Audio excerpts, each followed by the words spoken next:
د ژوند لار. اخلاقو پسرلی دی لکه بل خویونه راوړل، لکه بل خویونه راوړل، هوا بڼه د دې نړۍ ته څه شو بل خویونه راوړل، څه شو بل خویونه راوړل، ترې زرینې وړانګې اوري. بسم الله الرحمن الرحيم. الحمد لله رب العالمين حمد الشاكرين. الصلاة والسلام على سيد الأنبياء والمرسلين سيدنا ونبينا وشفيعنا ومولانا محمد وعلى آله وأصحابه الطيبين الطاهرين. قدرمنو اوریدونکو د ژوند د لارې د خپرونې مینوالو، السلام علیکم ورحمة الله وبرکاته. ستاسو روغتیا او خوشحالي د پاک رب نه غواړم، په دې هیله چې د صحت او عافیت جامې پر تن ولرئ او خوشحالي مو په برخه وي. دا دی زه محمد یاسین فهیم د ژوند د لارې د خپرونې په وړاندې کولو کې ستاسو په خدمت کې یم. زموږ د نن ورځې د خپرونې موضوع بیا هم د ژوند کولو زرین اصول. درنو اوریدونکو، په تیرې خپرونه کې تاسو واوریدل چې د ژوندانه د زرینو اصولو څخه یو اصل دا دی چې ته به په خپل ژوند کې تواضع، عاجزي او انکسار لري. او د تواضع او عاجزي په اړه تاسو د حضرت ابابکر صدیق رضی الله تعالی عنه واقعه واوریده او د امیر المؤمنین سیدنا عمر فاروق رضی الله تعالی عنه واقعه پاتې چې هغه به په نننۍ خپرونه کې درته وړاندې کیږي. طلحه بن عبید الله رضی الله تعالی عنه یوه شپه ولیدل چې امیر المؤمنین عمر فاروق رضی الله تعالی عنه د شپې په تیاره کې له خپل کور څخه ووت. کله چې امیر المؤمنین د شپې په تیاره کې د خپل کور څخه ووت، نو یو کور ته ورغی، بیا له هغې څخه هم ووت او بل کور ته ورغی. طلحه بن عبید الله رضی الله تعالی عنه حیران شو چې امیر المؤمنین عمر فاروق رضی الله تعالی عنه د شپې په دې ناوخته کې دلته څه کوي چې کله یو کور ته ځي او کله بل کور ته. کله چې سهار شو، نو طلحه بن عبید الله رضی الله تعالی عنه د راز معلومولو لپاره همغه کور ته ورغی چې امیر المؤمنین عمر فاروق رضی الله تعالی عنه ورغلی و. کله چې هغه کور ته ورغی، ویلیدل چې په کټ کې یو زوړ او ړوند سړی پروت دی. له هغې یې پوښتنه وکړه، بیګا چې کوم سړی دلته راغلی و، هغه دلته ولې راځي او د څه لپاره راغلی و؟ هغه زوړ او ړوند سړي ځواب ورکه، همدغه سړی د یوې مودې څخه زما خیال ساتي، زما خدمت کوي، زما کور صفا کوي، زما لوی او واړه بول پاکوي. الله اکبر. طلحه بن عبید الله رضی الله تعالی عنه چې کله دا خبرې د دې ړانده سړي څخه واورېدلې، نو له ځان سره دا خبرې کولې او له کوره ووت. طلحه، مور در باندې بوره شه، آیا د عمر رضی الله تعالی عنه عیبونه لټوي؟ وګورئ د حضرت عمر رضی الله تعالی عنه شان ته. د اسلام دویم خلیفه دی. هغه څوک دی چې د هغه په ژوند کې هغه ته محمد رسول الله صلی الله علیه وسلم د جنت زیری ورکړی، خو بیا هم تاسو د ده عاجزي ته، د ده انکسار ته او د ده تواضع ته وګورئ. د نننۍ مشرانو حال به د حشر په ورځ د الله رب العزت په حضور کې څه وي؟ ځکه ټول کبر، ټول غرور او همدارنګه د خپل ټول ژوند په ظلم، جبر او په غصب کې تیروي. د الله رب العزت په حضور کې به دوی څه جواب وایي؟ نو زه مظلومانو ته او ضعفاو ته دا تسلیت ورکوم، دا ډاډګیرنه ورکوم چې خفه کیږئ مه. داسې ورځ شته چې همدغه ظالمان جابران او کبرجن به الله رب العزت زموږ او ستاسې د سترګو په مخ کې راکاږي او الله رب العزت به ذره ذره ورسره حساب کوي. همدارنګه یوه شپه سیدنا عمر فاروق رضی الله تعالی عنه د خپل خلافت په دوره کې د مدینې نواحیو ته ووت. هلته له یو مسافر سره چې سر یې ببر او تڼۍ یې خلاصې وي او ډیر په فکرونو کې خپلې زړې او شلیدلې خیمې ته ډډه وهلې وه، عمر رضی الله تعالی عنه دې کس سره مخ شو. امیر المؤمنین سیدنا عمر فاروق رضی الله تعالی عنه ترې پوښتنه وکړه، ته څوک او له کوم ځایه راغلی؟ هغه ځواب ورکړه، له کلي نه راغلی یم، غواړم چې له امیر المؤمنین سره مخ شم تر څو ورنه یو څه مرسته ترلاسه کړم. همدغه شیبه امیر المؤمنین عمر فاروق رضی الله تعالی عنه د خیمې له دننه څخه د آه غږونه واورېدل. عمر رضی الله تعالی عنه پوښتنه وکړه، څه خبره ده؟ هغه مسافر ځواب ورک، الله رب العزت دې پر تا رحم وکړي، زه خپل کار کوه. عمر رضی الله تعالی عنه ورته وویل، همدغه زما کار دی چې زه به د خلکو د آه او د فریاد پوښتنه کوم. هغه مسافر ورته وویلې، میرمن مې د زیږون په درد کې ده، نه راسره روپۍ شته، نه خوراک او نه هم د مرستې لپاره کوم کس. دې سره عمر بن خطاب رضی الله تعالی عنه ژر تر ژره کور ته لاړ او خپلې میرمن ام کلثوم رضی الله تعالی عنها ته یې وویلې، ژر شه، الله رب العزت ستا په نصیب کې د خیر یو کار لیکلی دی. عمر رضی الله تعالی عنه خپلې میرمنې ته ټوله پیښه واوروله. نو د امیر المؤمنین عمر رضی الله تعالی عنه میرمنې له ځان سره یو څه اړین وسایل واخیستل. حضرت عمر رضی الله تعالی عنه هم په یوه بوجۍ کې یو څه غله دانه، یو دیک او لرګي واخیستل او دواړه د مسافر د خیمې خواته روان شول. د عمر فاروق رضی الله تعالی عنه میرمنه خیمې ته ورغله او له ښځې سره د مرستې لپاره پاتې شو او عمر رضی الله تعالی عنه د باندې له سړي سره کیناست. امیر المؤمنین سیدنا عمر فاروق رضی الله تعالی عنه د اور بلولو لپاره لرګي تیار کړل او بیا یې په پوکو پوکو باندې اور بل که. لوګي ول چې د عمر رضی الله تعالی عنه مبارکه ګیره او مخ پکې ورکو. اور چې بل شو نو عمر رضی الله تعالی عنه دیګ پرې کیښود. هغه مسافر سړي امیر المؤمنین عمر رضی الله تعالی عنه ته په ډیرې حیرانۍ سره کتل. د حضرت عمر فاروق رضی الله تعالی عنه میرمنې همدغه شیبه له خیمې څخه آواز وکړ، د مسلمانانو مشره خپل ملګري ته د زوی زیری ورکړه، الله رب العزت هغه ته زوی ورکړ. هغه سړی چې د عمر رضی الله تعالی عنه په خوا کې ناست، هغه چې عمر رضی الله تعالی عنه ته د مسلمانانو د مشر خطاب واورید نو حیران شو.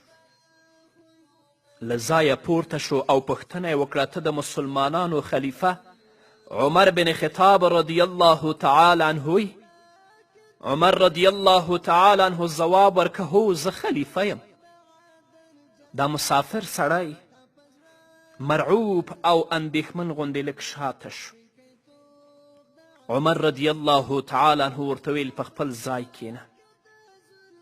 بیا عمر رضی الله تعالی عنه د اور له سره دیګ کوز که، د خیمې خواته یې وړ او ام کلثوم رضی الله تعالی عنها ته یې غږ وکړه، خور ته دې خواړه ورکړه. هغې ناروغې ښځې لږه ډوډۍ وخوړله او پاتې د باندې راولېږله. عمر رضی الله تعالی عنه خواړه واخیستل او د مسافر په وړاندې کېښودل، ویې ویل، وخوره، ته هم له ډېره وخته بیدار پاتې. له دې وروسته امیر المؤمنین عمر رضی الله تعالی عنه په تلو تلو کې مسافر ته وویلې سهار زموږ خواته راشه زه به ستا د خوراک څښاک او پوښاک تیاری وکړم. وګورئ د امیر المؤمنین سیدنا عمر فاروق رضی الله تعالی عنه ژوند ته. دا د اسلام او د مسلمانانو دویم خلیفه دی. هغه څوک دی چې محمد رسول الله صلی الله علیه وسلم هغه ته د ده په ژوند کې د جنت زیری ورکړی، بیا هم د ده تواضع او د ده عاجزي ته وګورئ. د امیر المؤمنین عمر رضی الله تعالی عنه مبارک ژوند تاسو د نننۍ مشرانو د ژوند سره پرتله او مقایسه کړئ. که زه مبالغه ونه کړم اکثره مشران یا د هغوی لاسونه د مسلمانانو او د مظلومانو په وینو سره دي، یا یې د خلکو په حقوق او په جایداد باندې خیټه اچولې غصب کړي دي.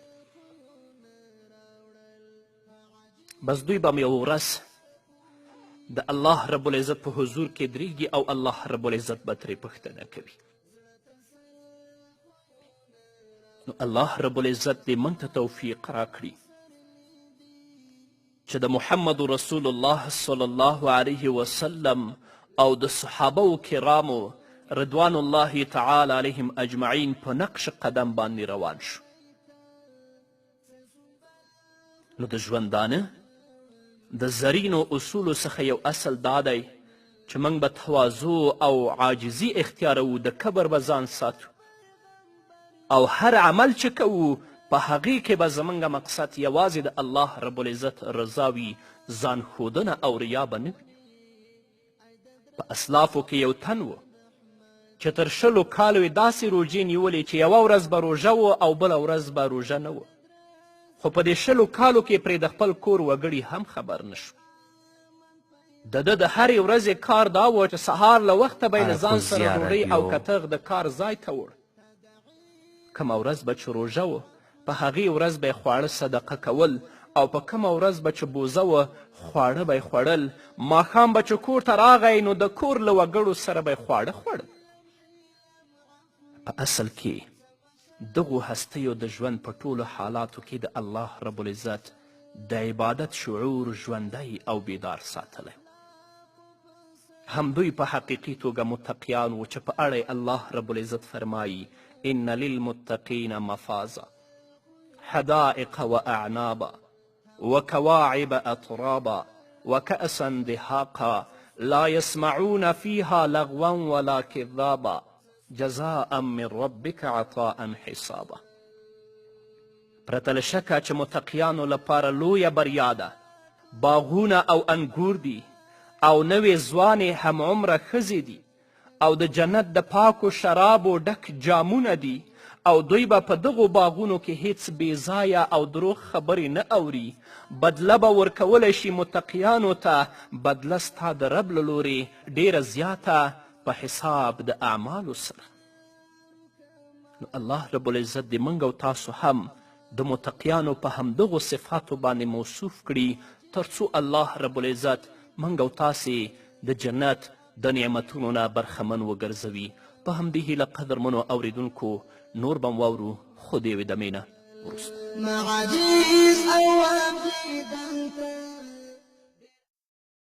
د اخلاقو په سرلی دي لکه خویونه راوړل، لکه خویونه راوړل، هوا بڼه د دې نړۍ ته څه څومره خویونه راوړل، څه څومره خویونه راوړل.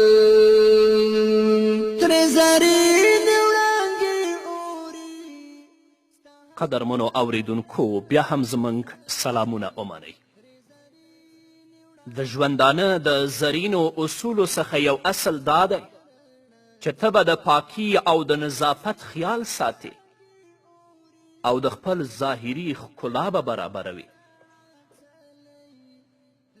د بشریت ستر لارښود فخر انبیا محمد رسول الله صلی الله علیه وسلم به د ټولنیز ژوند دې برخې ته هم ډیره پاملرنه کوله.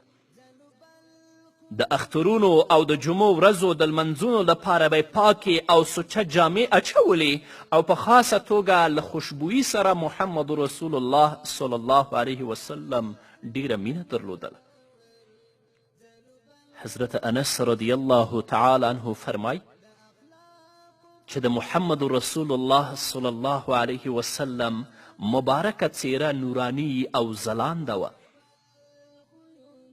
خو کله به چې محمد رسول الله صلی الله علیه وسلم په کومې لارې روان و نو نبی کریم صلی الله علیه وسلم به ځمکې ته کتل، اخوا دیخوا به یې نه کتل.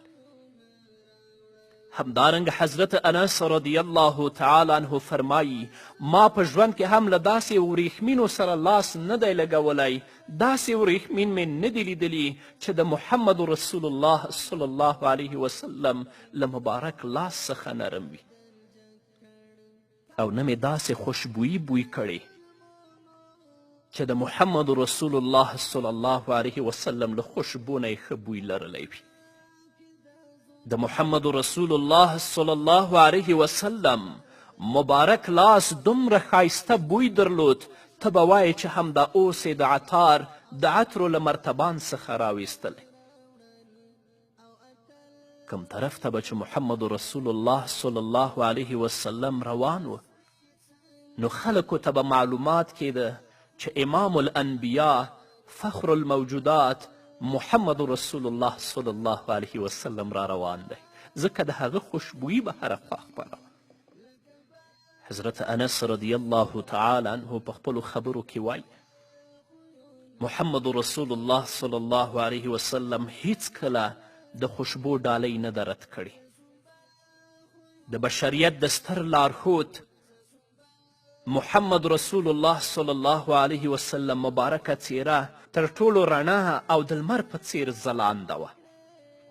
کله به چې خوشحاله و نو څیره به یې ځلیدله او مخ به یې داسې ښکاره کېده لکه د سپوږمۍ ټوټه. جابر بن سموره رضی الله تعالی عنه فرمایي، د ترمذي حدیث دی، ما د یوې 14مې سپوږمۍ په شپه د نبی کریم صلی الله علیه وسلم سره لیدنه وکړه. ما به کله سپوږمۍ ته کتل او کله به مې محمد رسول الله صلی الله علیه وسلم ته کتل چې پرتله مې وکړه د ځمکې دغه سپوږمۍ ماته د آسمان له سپوږمۍ څخه ښکلې تر سترګو شو. نو نبی کریم صلی الله علیه وسلم به مسلمانانو ته هم په ځان او په جامو باندې د خیال ساتلو توصیه کول. ټول مسلمانان باید د نظافت، د پاکی او د ظاهري ښکلا خیال وساتي، په ځانګړې توګه هغه کسان چې د محمد رسول الله صلی الله علیه وسلم ورثه دي، چې علمای کرام، امامان او خطبا دي. خو ځینې بیا په خرنو جامو کې، په خرنې لنګوټه کې، په شلیدلو جامو کې هغوی تقوا لټوي. داسې نه ده. د ابوالاحوص پلار وای ما یوه ناکاره جامه واغوستله او د محمد رسول الله صلی الله علیه وسلم په وړاندې حاضر شو. رسول الله صلی الله علیه وسلم زما د جامو په لیدلو سره وویل آیا له تا سره مال شته؟ ما وویلې هو. رسول الله صلی الله علیه وسلم پوښتنه وکړه څه ډول مال دی؟ ما ځواب ورکړه اوښان دي، وزې دي، پسونه دي، غوایان دي، اسونه دي، غلامان دي او وینځې دي.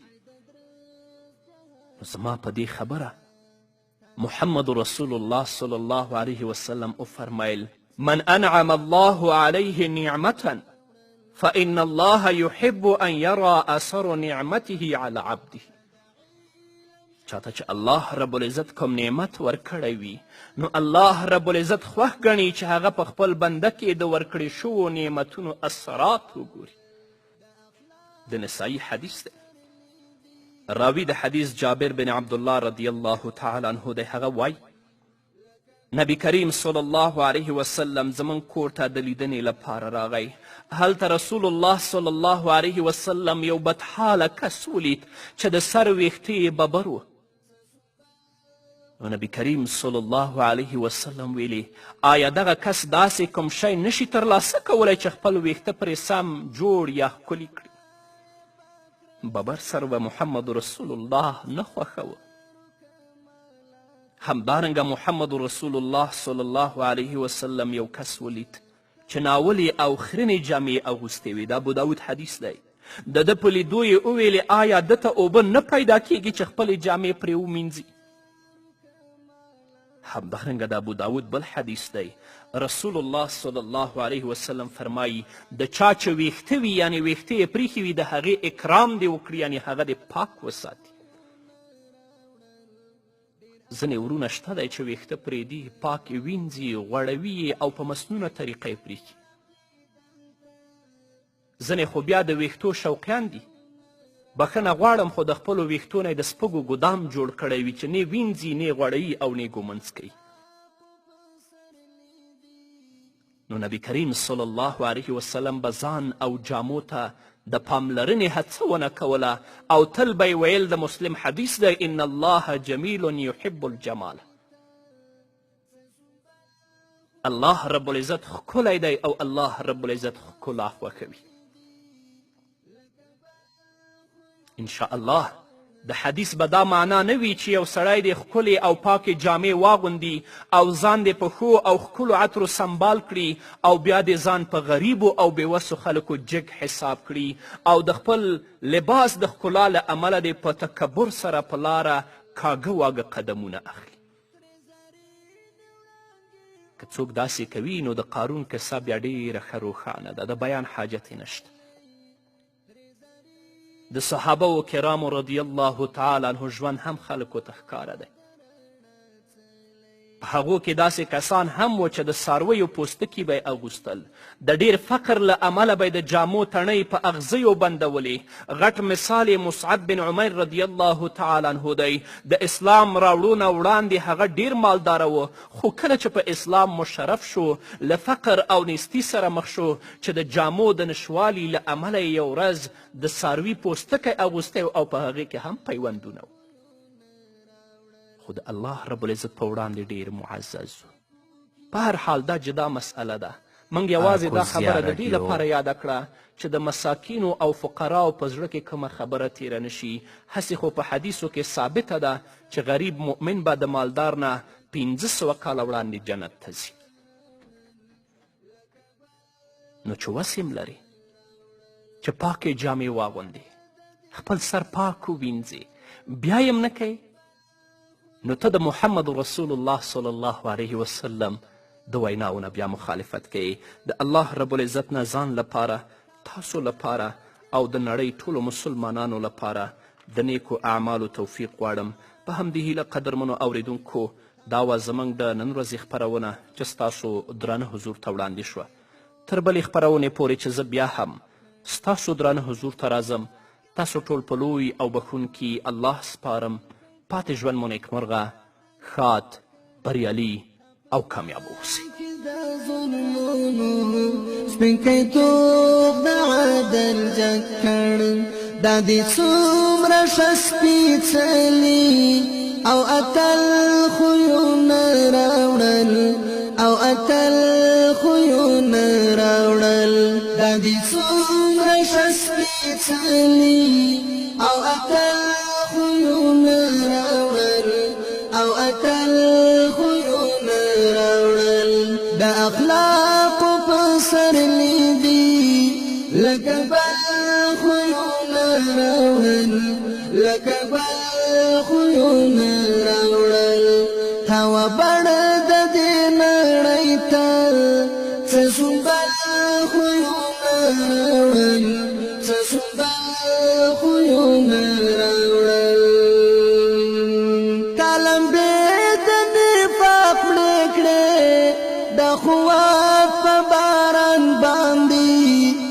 لمبې د نفاق مړې کړې د خوات په باران باندې لمبې د نفاق مړې کړې د خوات په باران باندې لمبې د نفاق مړې کړې د خوات په باران باندې تا عجیب او په زړه پورې زړه تسل خویونه راوړل زړه تسل خویونه راوړل تا عجیب او په زړه پورې زړه تسل خویونه راوړل زړه تسل خویونه راوړل د اخلاقو په سر لیدي لکه بل خویونه راوړل لکه بل خویونه راوړل تا وبړه د دې نړۍ ته څه بل خویونه راوړل څه بل خویونه راوړل ته د آمد پیغمبر یې ای د درست جهان رحمت ته د آمن پیغمبر یې ای د درست جهان رحمت ته د آمن پیغمبر یې ای د درست جهان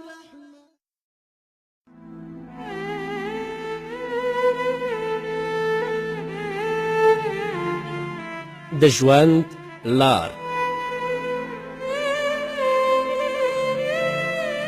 یادونو کې اوسېږم یم بې حده ناقراره محمد نبی سرداره محمد نبی سرداره ستا دیدن غواړم حبیبه له خالق پروردګاره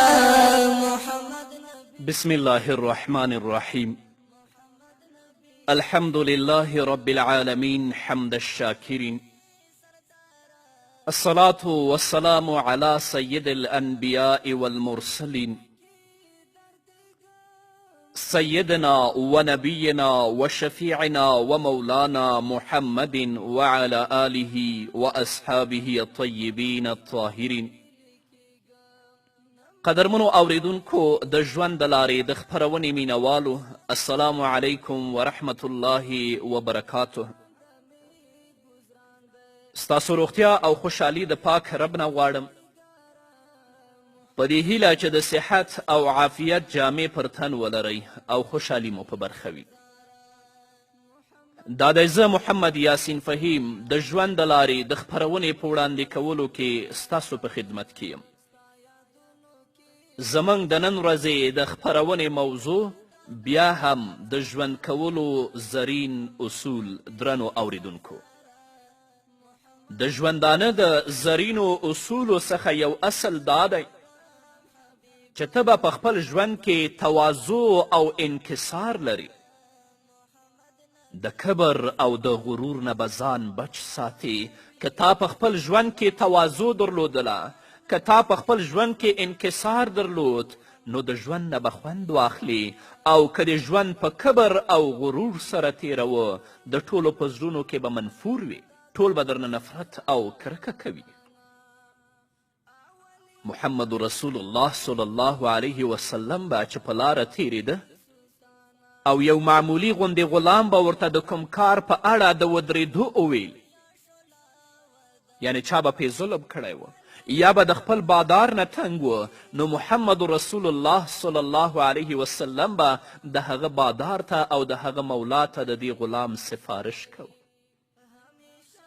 رسول الله صلی الله علیه وسلم فرمایی د ترمذی او د مسلم حدیث دی لا يدخل الجنة من کان فی قلبه مثقال ذره من کبر د چا په زړه کې چې د مثقال د ذرې په اندازه کبر وي جنت ته به داخل نشي تاسو به ډیر خلک لیدلی وي چې هغوی به وایي فلانکی کس ډیر کبرجن دی فلانی ډیر ځان خوښوونکی دی ځان ته مغروره دی د داسې کس د خپلې رویې له امله خلک له ده څخه کرکه کوي او نه خوښوي تاسو د محمد رسول الله صلی الله علیه وسلم کړنلارې او رفتار ته وګورئ او نن راشئ د محمد رسول الله صلی الله علیه وسلم او د هغه مبارکو صحابه و کرامو کړنلاره د نن ورځې مسلمانانو سره پرتله او مقایسه کړئ والیان، وزیران او وکیلان خو پرېږده، یو ادنا غوندې موقف یا دولتي څوکۍ چې نن لري، هغه چې کله په ځمکه باندې ګرځي په زړه کې به ځمکې ته دا وایي چې ته منتداره اوسه چې زه په تا باندې ګرځم، د کبر بوجۍ په ځمکې روانه ده. ان بطش ربک لشدید، د الله نیول بیا ډیر سخت دی. همدا کبرجن او همدا مغرور خلک الله رب العزت په داسې مرضونو باندې هلاکوي او تباه کوي چې دوی سره بیا علاج نه وي. نو زما خوږو ورونو او درنو خویندو، که غواړئ چې د خپل ژوند نه خوند واخلئ، تواضع، عاجزي او انکسار خپله کړنلاره وګرځوئ، د کبر، غرور او د وحشت څخه ځان وساتئ. تاسو د یو فقیر او یو د اړمن څخه پوښتنه وکړئ چې ته ولې د خپل اړتیا په اړه له خپل ګاونډي نه مرسته نه غواړې. هغه به درته وایي زما ګاونډی ډیر کبرجن دی، ډیر مغرور دی، هغه خو ما سره په ورین تندي خبرې هم نه کوي او ته وایې چې زه له هغه نه مرسته وغواړم. دا تاسو چې زما خبرې اورئ ډیری به همداسې ګاونډیان لرئ. رښتیا هم هغه کسان د کرکې وړ دي چې کبر کوي او ځان ورته لوړ ښکاري، خلکو ته په سپکه سترګه ګوري او د ځان په اړه د غوره انسان فکر کوي. دا خلک د کرکې وړ دي، باید چې د دوی نه کرکه وشي، د دوی نه نفرت وشي. د هغو کسانو مرۍ هم د وهلو دي چې په ځمکه کاږه واګزي او د خلکو په وړاندې ښه او ښکلي خوراکونه د دې لپاره کوي چې ځان ورته اوچت معرفي کي، ځان ورته مغروره معرفي کي، ځان ورته کبرجن معرفي کي. او د هغو کسانو نه باید هم کرکه او نفرت وشي چې فقراو او مساکینو ته په سپکه سترګه ګوري او هغوی د خپل تاثیر لاندې راوړل غواړي، چې دوی د خپل تاثیر لاندې راوړي او هغوی ته په سپکه سترګه وګوري. داسې کسانو سره باید بغض وشي، د دې ونه نفرت وشي، د دې ونه کرکه وشي. محمد رسول الله صلی الله علیه وسلم چې کله مکې مکرمې ته فاتحانه ننوت، نو رسول الله صلی الله علیه وسلم په هغو لارو ورتیر شو چې خلکو پرې ملنډې وهلې وي، خلکو ورپورې خندلي ول، خلکو ورته کنځلې کړې وي، ډول ډول تکالیف او کړمې وررسولې وي. له دې پرته یې ورته نور عجیب او غریب نومونه هم ورکړي ول. چا ورته ویلي و چې ته جادوګر یې، چا ورته ویلي و چې ته کاهن یې، چا ورته ویلي و چې ته شاعر یې، چا ورته ویلي و العیاذ بالله چې ته لیونی یې. او په همدې ترتیب به محمد رسول الله صلی الله علیه وسلم پورې ټوقې او مسخرې کولې. خو کله چې محمد رسول الله صلی الله علیه وسلم د پوره ځواک او قوت سره په دې ټولو لارو او خلکو تیر شو، په چا یې یوه ذره هم ځان جګ حساب نه که او نه یې د هغوی د ملنډو او مسخرو ځواب په ملنډو او مسخرو ورک. اوس نو محمد رسول الله صلی الله علیه وسلم فاتحانه او سرشاره قائد دی او په مکې مکرمه کې داخلیږي. د رسول الله صلی الله علیه وسلم په راتګ سره د دې سیمو د خلکو زړونه له ویرې لړزېدل چې له موږ سره به څه ډول سلوک کوي. الله رب العزت د کلو او بانډو د اوسیدونکو په زړونو کې د محمد رسول الله صلی الله علیه وسلم ویره اچولې وه. اما نبی کریم صلی الله علیه وسلم ډیر عاجزانه او ډیر په انکسار او تواضع سره مکې ته ننوځي، د چا نه انتقام او بدله نه اخلي، کبر نه کوي او غرور نه کوي. حضرت انس رضی الله تعالی عنه فرمای رسول الله صلی الله علیه وسلم چې د مکې مکرمې د فتح په ورځ ښار ته ننوت، نو د خشوع او خضوع یې دا حال و چې د څادر څنډې د اوښ دالان ښکلاوه، یعنې سر یې د رکوع او سجې په څیر ټیټ و. تواضع یې کوله، عاجزي یې کوله. او ابن مسعود رضی الله تعالی عنه فرمای دا حدیث د حاکم په مستدرک کې موجود دی. یو کس د نبی کریم صلی الله علیه وسلم په وړاندې حاضر شو او غوښتل چې د یوې مسئلې په اړه محمد رسول الله صلی الله علیه وسلم سره خبرې وکړي. خو د نبی کریم صلی الله علیه وسلم په لیدو سره پرې له هیبته رپ ولګید، لرزه پرې راغله. رسول الله صلی الله علیه وسلم چې د ده حال ولید نو ویې ویلې ډاډمن اوسه، زه د قریشو د یوې عامې ښځې زوی یم چې وچه غوښه به یې خوړله. زه د انسان په څیر کینم او د انسان په څیر خوراک کوم. نو زما ګرانه وروره او درنې خورې، عاجزي غوره کړه، ته به د ستوري په څیر شي چې خلکو ته د اوبو په سر ښکاري، خو په اصل کې هغه ستوری له دوی څخه ډیر پورته وي. او د لوګي په څیر مه کیږه چې د فضا شنو ته ځان پورته کوي، خو د دې سره سره بیا هم سپک وي. څوک چې د الله رب العزت د رضا لپاره تواضع او انکسار غوره کړي او ټیټ وي، الله رب العزت یې پورته کوي. د عاجزي له برکته الله رب العزت د انسان عزت او تکریم ډیروي. که غواړئ چې د خپل ژوند نه خوند واخلئ، تواضع، انکسار او عاجزي غوره کړئ، الله رب العزت به عزت درکړي. همدارنګه د ژوندانه د زرینو اصولو څخه یو اصل دا دی چې ته به الله رب العزت ته په پټه عبادت کوي. شیخ عریفي په خپل کتاب کې لیکي، زه د خپلو ملګرو سره په یو سفر کې وم، د لارو په اوږدو کې راته یوه داسې دښته کې موټر خراب شو چې نه اوبه وې او نه شنه ګیاه، چې د مجبوري له امله موږ په همدې وچې دښته کې د شین آسمان د لاندې د شپې تیرولو لپاره تم شو. خو په همدغې شپه کې هوا ډیره سړه وه چې له امله یې موږ د ځان تودولو لپاره اور بل که او موږ ټول ترې چاپیره کېناستو.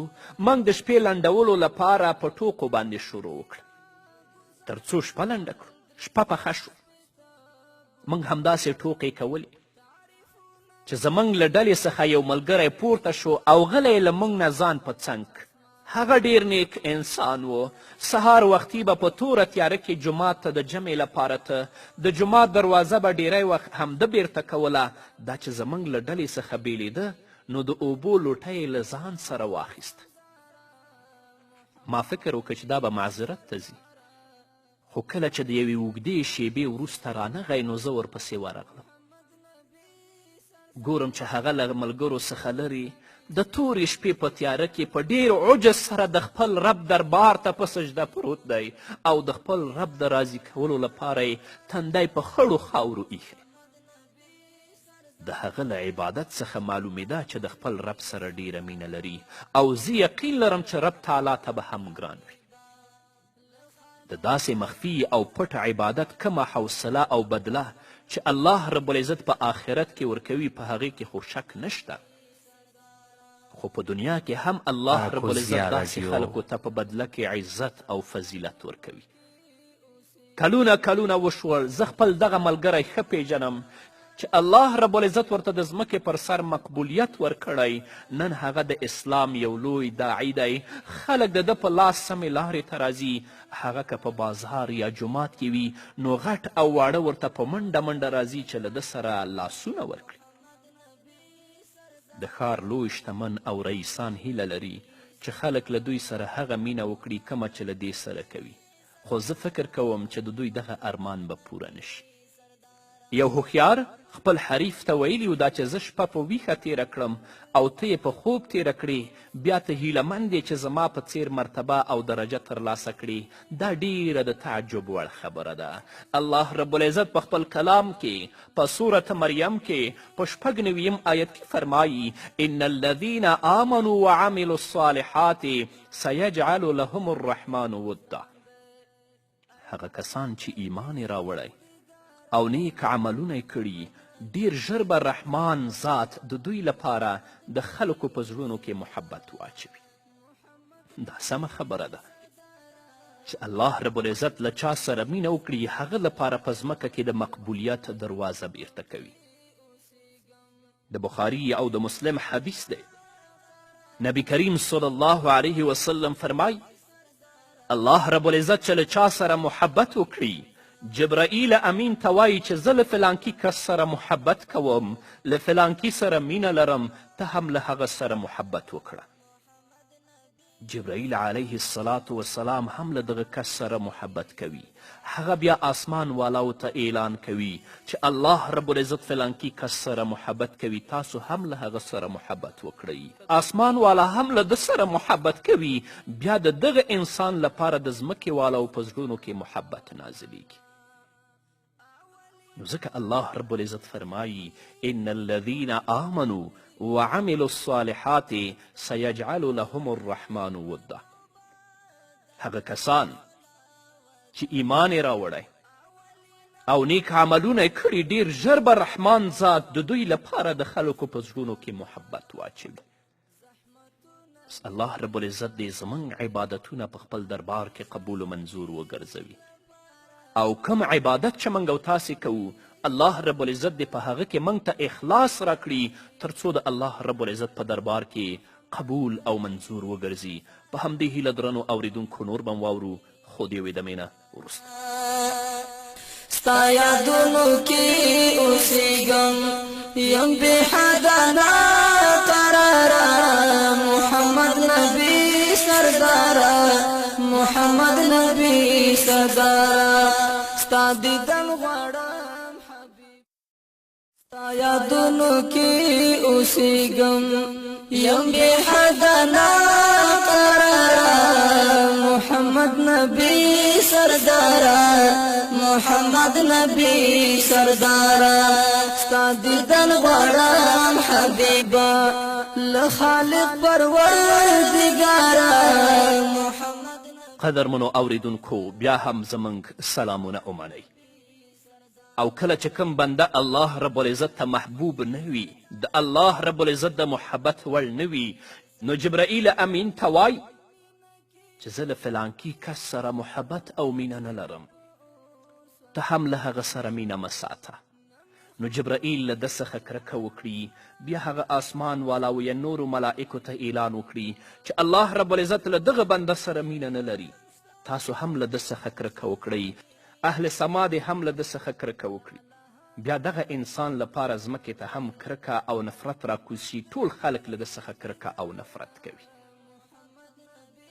نو داسې عملونه وکړئ چې د الله رب العزت د مینې او د محبت وړ وګرځئ چې په ځمکه کې خلکو ته محبوب شئ د داسې اعمالو او اخلاقو نه ځان وساتئ چې خدای مکړه الله څخه منفور شئ چې الله څخه منفور شوئ بیا په ځمکه کې ټول مخلوق څخه تاسو منفور یاست سبحان الله هغه به څه ښکلې فضا وي چې یو انسان د ځمکې په سر خوراک کوي څکاک کوي ګرځي راګرځي هستوګنه هم کوي او الله رب العزت په اړه آسمان والاو ته اعلان وکړي چې زه له فلاني سره مینه لرم تاسو هم ورسره مینه وکړئ دا به څنګه جلیل القدر صحابي زبیر بن عوام رضی الله تعالی عنه به ویل له تاسو څخه که کوم کس داسې کولی شي چې د هغه کم نیک عمل دې پټ پاتې شي نو هغه دې خامخا داسې وکړي د بیلګې په توګه د شپې لخوا دې په پابندي سره لمونځ کوي نو د مرورو خلکو په منځ کې روغه جوړه کول هم یو ډول مخفي عبادت دی مرور شوی ملګری پخلا کول ګاونډي یو بل ته نږدې کول او د ښځې او خاوند ترمنځ چې کومې ناندرۍ رامنځته شوي وي د هغې له منځه وړل او دوی پخلا کول هم د نیکو اعمالو له جملې څخه دي محمد رسول الله صلی الله علیه وسلم فرمایي آیا زه تاسو ته داسې عمل ونه ښایم چې د لمونځ روجې او صدقې څخه غوره وي صحابه و کرامو رضی الله عنهم عرض وکړه خامخا یې راوښیه یا رسول الله محمد رسول الله وفرمایل د خلکو په منځ کې روغه او جوړه کول یعنې سوله کول الله رب العزت ډیر ډیر یادول هم له پټو عبادتونو څخه یو ډول عبادت دی ځکه په فطري توګه انسان هغه څوک ډیر یادوي چې مینه ورسره لري خو د الله ذکر باید په مسنونه طریقه باندې وکړو په کومه طریقه چې موږ ته محمد رسول الله ویلي دي دا نه چې لاسپیکرونه مو لګولي وي او شور مو پکې جوړ کړی وي، هم مریض په تکلیف، هم ناروغ په تکلیف، هم بوډۍ په تکلیف، هم سپینګیری په تکلیف، هم ځوان په تکلیف. دا عبادت نه دی. رسول اکرم صلی الله علیه وسلم فرمای آیا زه تاسو ته د یو داسې غوره عمل په اړه ونه وایم چې ستاسو د رب په وړاندې ډیر پاک او ستاسو د درجاتو لوړوونکی دی؟ دا عمل تاسو ته له دې څخه هم غوره دی چې څوک درته سره او سپین زر درکړي، او له دې امر څخه هم غوره دی چې تاسو له دښمن سره مخامخ شئ، تاسو د هغوی څټونه ووهئ او هغوی ستاسې څټونه ووهي. صحابه کرامو رضی الله عنهم په ډیر جوش سره ویلي ولې نه یا رسول الله، خامخا یې راته وښیه هغه کوم عمل دی؟ محمد رسول الله صلی الله علیه وسلم ورته وفرمیل د الله ذکر. د حدیث په ترمذي او ابن ماجه کې موجود. خو ذکر باید په هغه طریقه باندې وشي چې کومه طریقه موږ ته رسول الله صلی الله علیه وسلم راښودلې. د مخفي عبادت او د پټ عبادت یو قسم په پټه صدقه ورکول دی، ځکه په پټه صدقه ورکول د الله رب العزت غصه سړوي. د سیدنا ابابکر صدیق رضی الله تعالی عنه دا مبارک عادت چې هغه به د سهار لمانځه نه وروسته د صحرا په لور وته. هلته به یو څو ساعتونه تیرول او بیا به بیرته مدینې منورې ته راته. امیر المؤمنین سیدنا عمر فاروق رضی الله تعالی عنه ډیر په تعجب کې شو چې هر سهار ابوبکر رضی الله تعالی عنه چیرته ځي. د راز معلومولو لپاره یو سهار د ابوبکر صدیق رضی الله تعالی عنه پسې شو.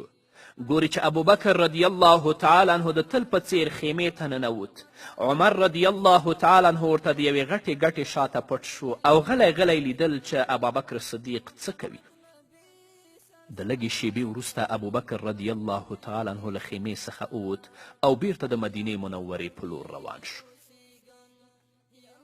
د ابوبکر رضی الله تعالی عنه له تلو څخه وروسته سیدنا عمر رضی الله تعالی عنه خیمې ته ورغی تر څو راز معلوم کړي چې ابوبکر رضی الله تعالی عنه دې خیمه کې څه کوي.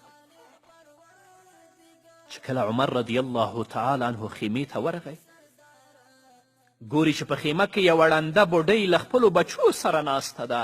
عمر رضی الله تعالی عنه له دې بوډۍ او زړې ښځې نه پوښتنه وکړه دا سړی څوک دی چې دلته راځي؟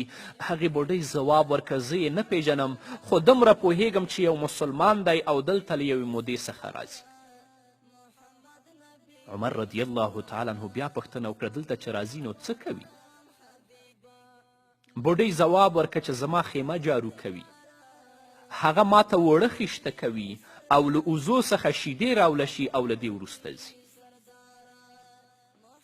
عمر رضی الله تعالی عنه چې د بوډۍ دا خبرې واورېدې نو د دې خبرو په کولو سره له خیمې نه ووت. ابوبکره تا له ځانه وروسته خلفا په ډېر مشقت کې اچولي دي، تا له ځانه وروسته خلفا په ډېر مشقت کې اچولي دي. وګورئ د سیدنا ابابکر صدیق رضی الله تعالی عنه انکسار، تواضع او عاجزي ته. نو که غواړئ چې الله رب العزت په دنیا کې عزت درکړي او الله رب العزت مو په آخرت کې هم عزتمن لري نو په خپل ژوند کې د تواضع او انکسار او د عاجزي نه کار واخلئ. الله به مو درجې اوچتې کړي. او چا چې کبر کړی، چا چې غرور کړی، هغه الله رب العزت په خپل کبر او غرور سره ذلیله کړی، الله رب العزت شرمولی. راشئ د محمد رسول الله صلی الله علیه وسلم مبارک سیرت ولولئ، راشئ د ابابکر صدیق سیرت ولولئ، راشئ د عمر فاروق سیرت ولولئ، راشئ د عثمان ذوالنورین سیرت ولولئ، راشئ د حضرت علی کرم الله وجهه سیرت ولولئ چې هغوی په خپل ژوند کې سره د دې چې امیران ول څومره عاجزي، انکسار او تواضع درلودله او نن ته په کم کبر او غرور او ځان ښودنه کې روان دي. بس الله رب العزت دې زموږ په حال باندې رحم وکړي. عمر بن خطاب رضی الله تعالی عنه هم په عبادت او اخلاص کې له ابابکر صدیق رضی الله تعالی عنه څخه دومره کم نه و. دا اورو خو انشاءالله په بلې خپرونه کې. نو قدرمنو اوریدونکو دا وه زموږ د نن ورځې خپرونه چې ستاسو درانه حضور ته وړاندې شوه. تر بلې خپرونې پورې چې زه بیا هم ستاسو درانه حضور ته راځم تاسو ټول په لوی او بخونکي الله سپارم. پاتې ژوند مو نیکمرغه، ښاد، بریالي او کامیاب اوسئ. زحمتونه دې ګاللې همیشه د دې لپاره محمد نبي سرداره، محمد نبي سرداره، محمد نبي سرداره، محمد نبي سرداره. ستا یادونو کې اوسېږم یم بې حده ناقراره، محمد نبي سرداره، محمد نبي سرداره. ستا دیدن غواړم حبیبا له خالق پروردګاره، محمد نبي سرداره، محمد نبي سرداره، محمد نبي سرداره، محمد نبي سرداره.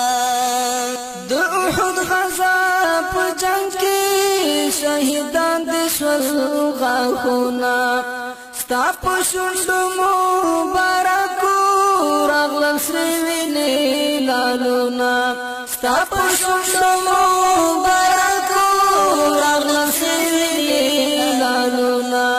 د تبلیغ نه مانې نشوې هاشمي خیر الابراره، محمد نبي سرداره، محمد نبي سرداره، محمد نبي سرداره، محمد نبي سرداره.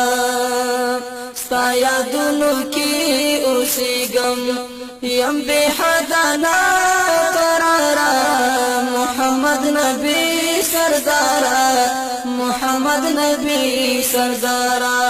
ستا دیدن غواړم حبیبا له خالق پروردګاره، محمد نبي سرداره، محمد نبي سرداره، محمد نبي سرداره، محمد نبي سرداره. لکعبې دې را گزار کړل 300 شپېته بوتانه، تعریفونه دې غږېږي هم په ځمکه او اسمانه.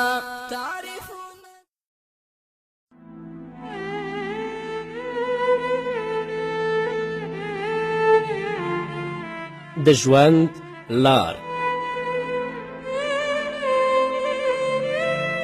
نن چې مې وغرونو بیابان ته لارې ولیدم،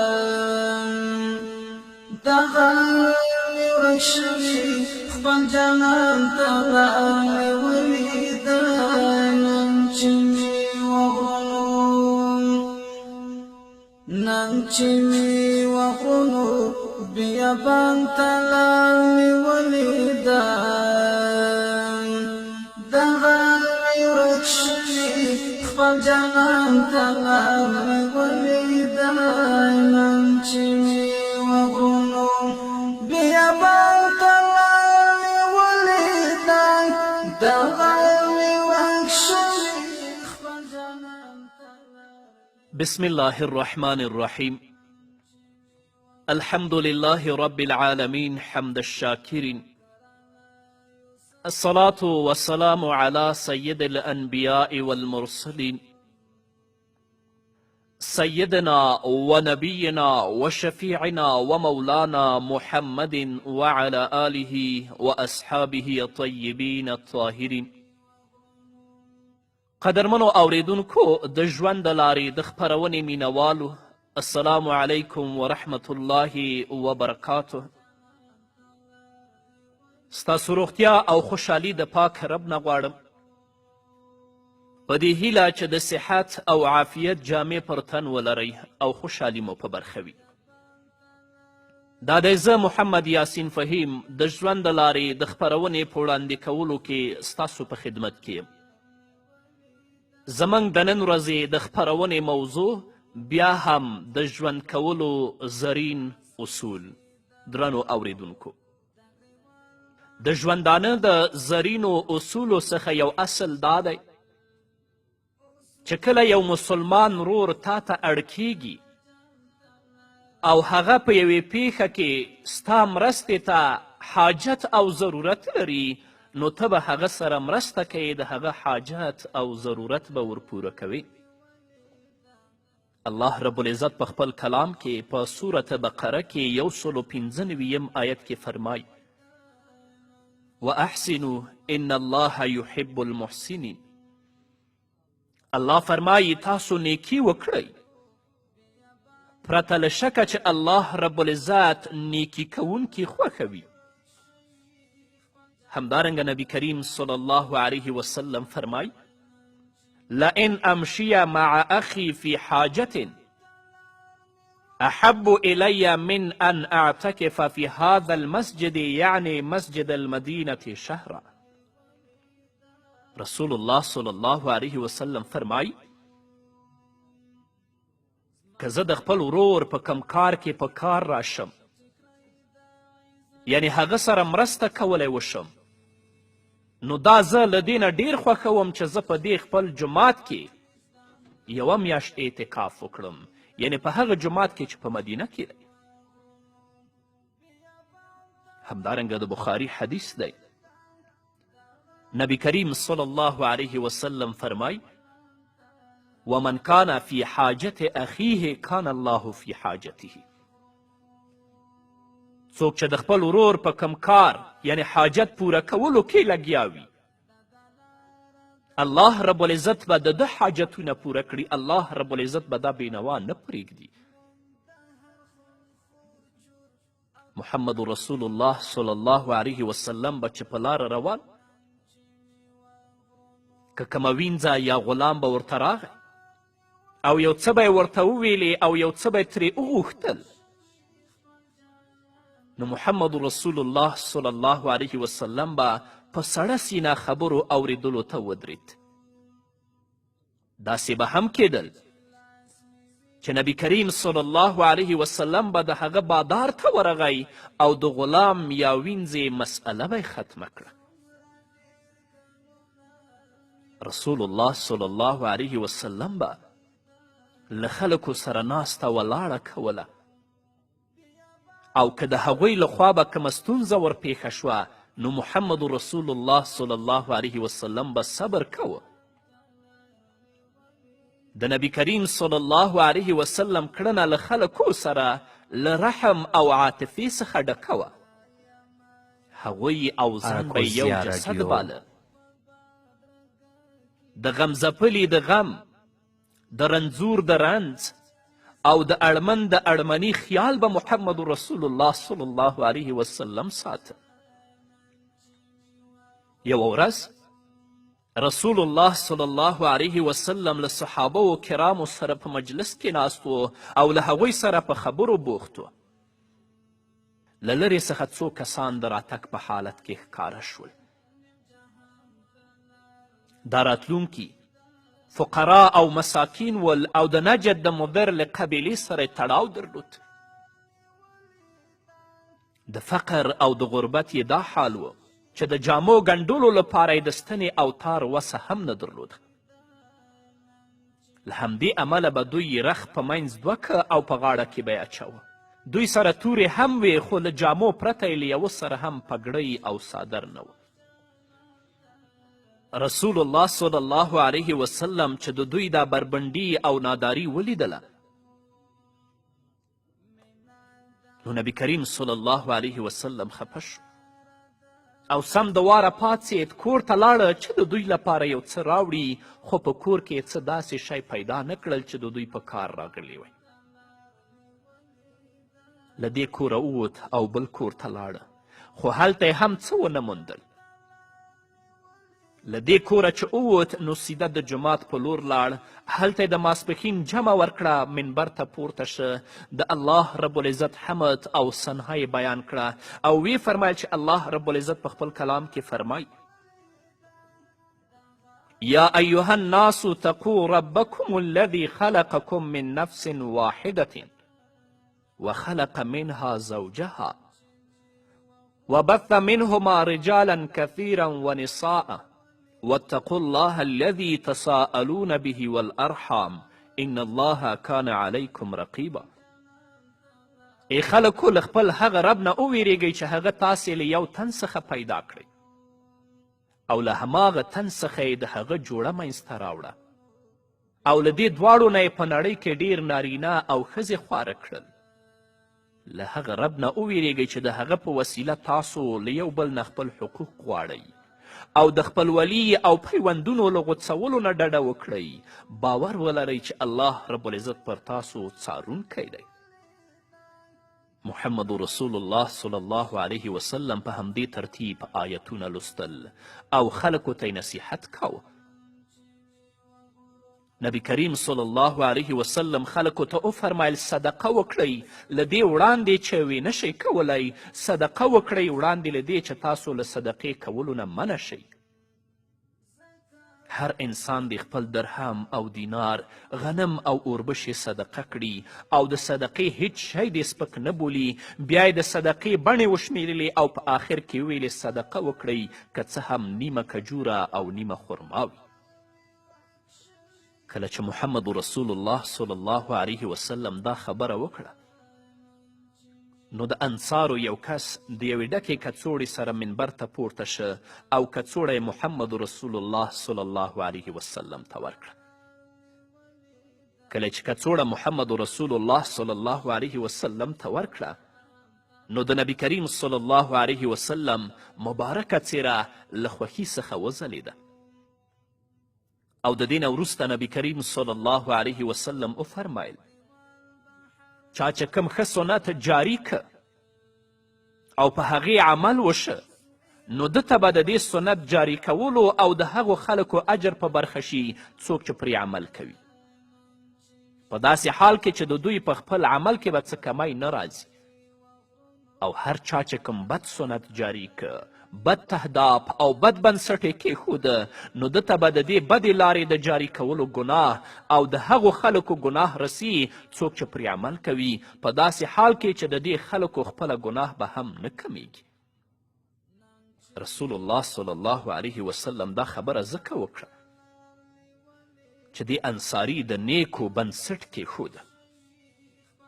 د دې نه وروسته مجلس خپور شو او هر سړی خپل کور ته د دې لپاره لاړه چې د بېوزلو سره یو څه مرسته وکړي. چا یو درهم راوړه او چا یو دینار، چا جامې راوړې او چا یوه کجوره، هر چا د خپلې وسې شی راوړ او د محمد رسول الله صلی الله علیه وسلم په مخ کې کیښود. د نبی کریم صلی الله علیه وسلم په مخ کې دوه ډیرۍ جوړې شوې، یوه یې د خوراکي توکو او بله د جامو. رسول الله صلی الله علیه وسلم چې دا حال ولید نو له خوښي څخه یې څیره وځلیدله، بیا یې دغه ټول شیان په بېوزلو باندې وویشل. هو، رسول الله صلی الله علیه وسلم به په خلکو باندې له خپل مال څخه لګښت کوه. د مال لګونې له امله به د هغوی اړتیاوې پوره کولې او د هغوی زړونه به یې لاسته راوړل او نبی کریم صلی الله علیه وسلم به له خلکو څخه خپل مال، وخت او هڅې نه سپمولې. اما په تاسف سره باید ووایم چې نن ورځ که زموږ په چم او ګاونډ کې یو غریب، یو مسکین یا یوه کونډه یا د هغې یتیمان د خوراک لپاره څه نه لري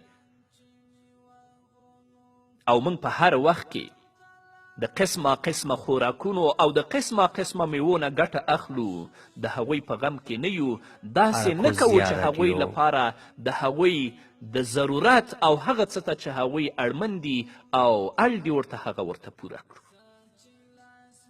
نو قدرمنو اوریدونکو، تاسو هم کولی شئ چې د محمد رسول الله صلی الله علیه وسلم د کړنلارو په غوره کولو سره د خلکو زړونه ترلاسه کړئ او د هغوی په زړونو کې ځان لپاره ځای جوړ کړئ. که یو رنځور روغتون ته ځي او ستاسو له وسې پوره وي چې هغه وړی شئ او تاسو هغه سره تلی شئ نو له هغه سره مرسته وکړئ او د هغه زړه خپل کړئ. که یو کس په کومه ستونزه او کړمه کې ښکیل وي او ستاسو له وسې پوره وي چې هغه له ورپېښې ستونزې نه وباسئ نو خامخا له هغه سره مرسته وکړئ، د هغه په کار راشئ او د هغه لاسنیوی وکړئ.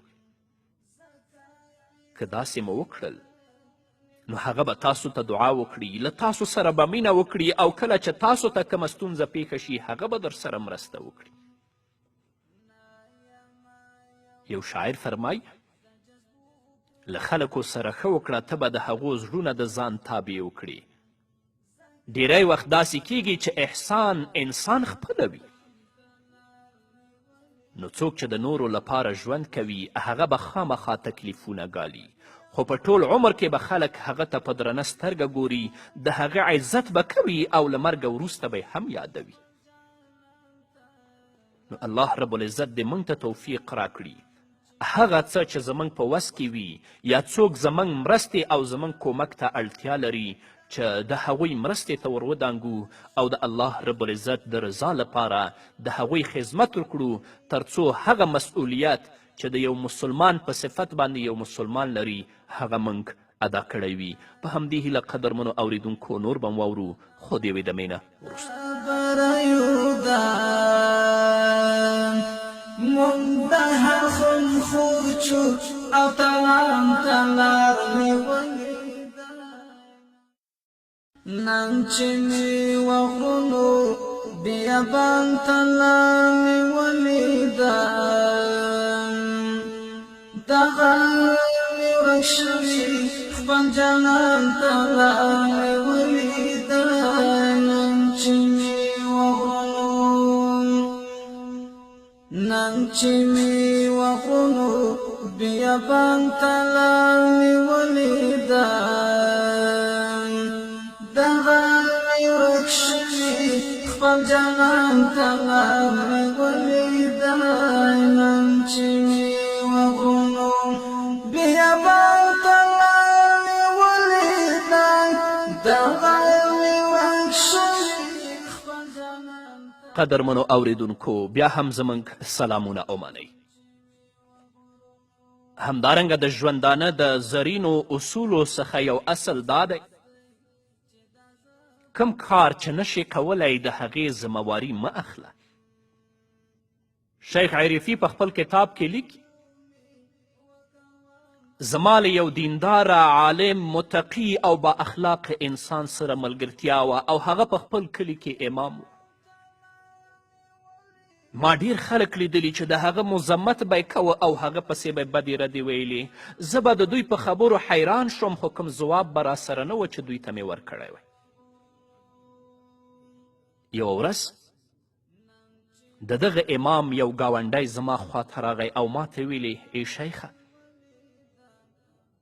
سره له دې چې ستا ملګری زموږ د جومات امام دی ډیر وخت په جومات کې نه وي، نه موږ سره لمونځ کوي او نه را سره کینی. ما ورته ویلې کیدی شي چې هغه کومه ستونزه ولري چې له امله یې تاسو سره ناسته ولاړه نشي کولی، یا به کوم اړین کار ولري او دا هم شونې ده چې هغه به په کور کې نه وي.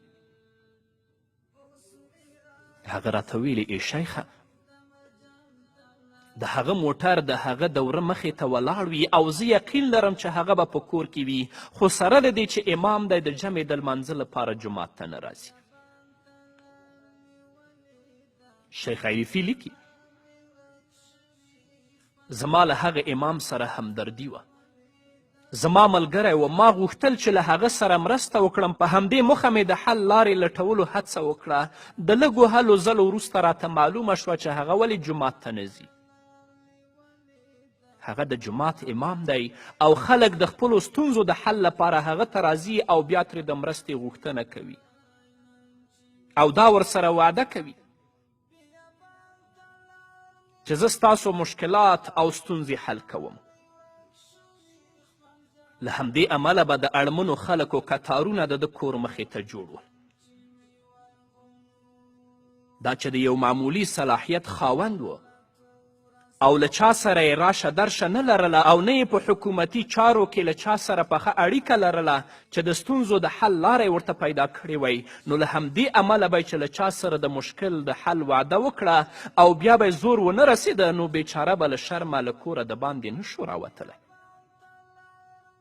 له خلکو به یې بښنه نه غوښتله چې زه ستاسو کار نشم کولی، د دې پر ځای به یې ویل چې ستا کار به په نن او سبا کې وشي. بس دا وعدې به یې خلکو سره کول.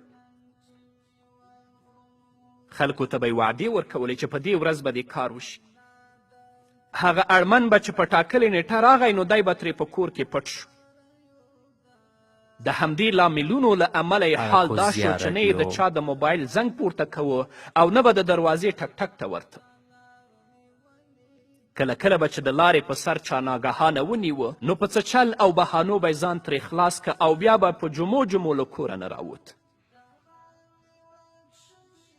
کله کله به چې له خلکو سره مخ شو او ده به د ځان خلاصولو هڅه کوله نو اړمن به وویل ته ښه وایې خو زما ګناه څه ده؟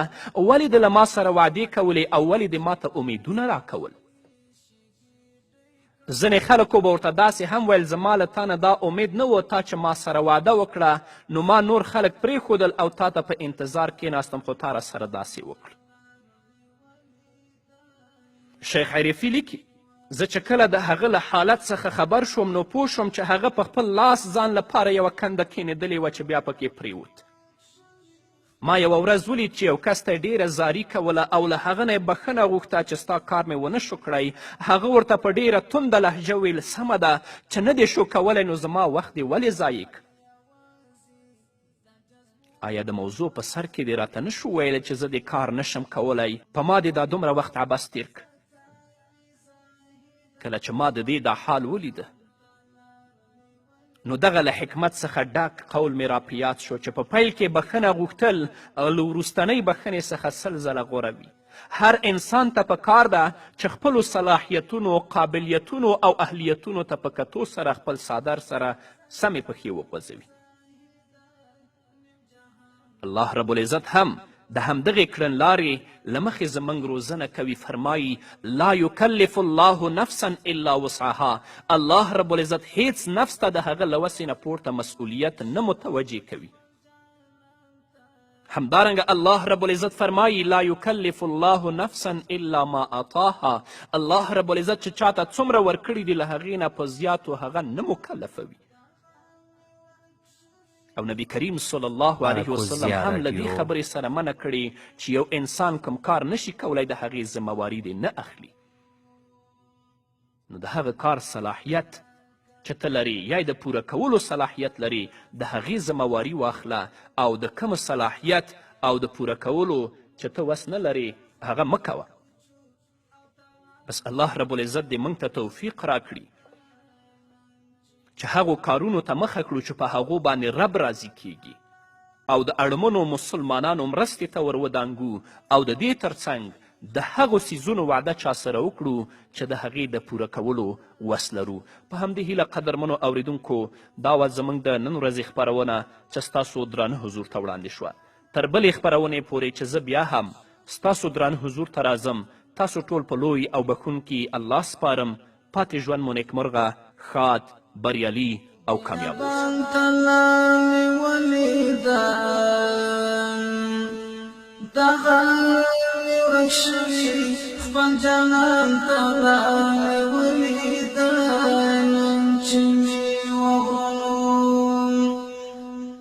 نن چې می وخونو بیا بانته لارې ولیدم دغه ورک شوي خپل جانان ته لارې ولیدم نن چې می وخونو بیا بانته لارې ولیدم دغه ورک شوي خپل جانان ته لارې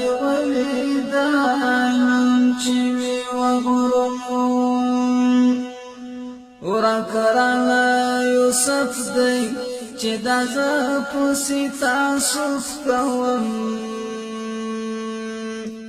ځکه په غرمو مې وکوم ته لارې ولیدم نن چې مې وغنم بیا به ته لارې ولیدم دغه مې ورک شوي خپل جانان ته لارې ولیدم نن چې مې وغنم نن چې مې بیابان تلار نیولی دا دغاوی ورک شوی خپل جانان تلار نیولی دا علم چی می واخونو ساس کی می دا اوخو دا گریوال بحر تولدل اوس میرا استلو دم جام تلای ولیدا ننچمی وغرونو بیابان تلای ولیدا دغامی ورکشوی خپل جانان تلای ولیدا ننچمی ننچمی وغرونو بیابان تلارلی ولیدا دغامی ورکشوی خپل جانان تلارلی ولیدا ننچمی وغرونو بیابان تلارلی ولیدا دغامی ورکشوی خپل جانان تلارلی ولیدا ننچمی زمالا تورا سرا چی ټکری دا عزت اچوي ما دغه بشرم بوجدان تلاري ولیدا نن چې می واغونو بیابان تلاري ولیدا دغه ورکشوي خپل جانان تلاري ولیدا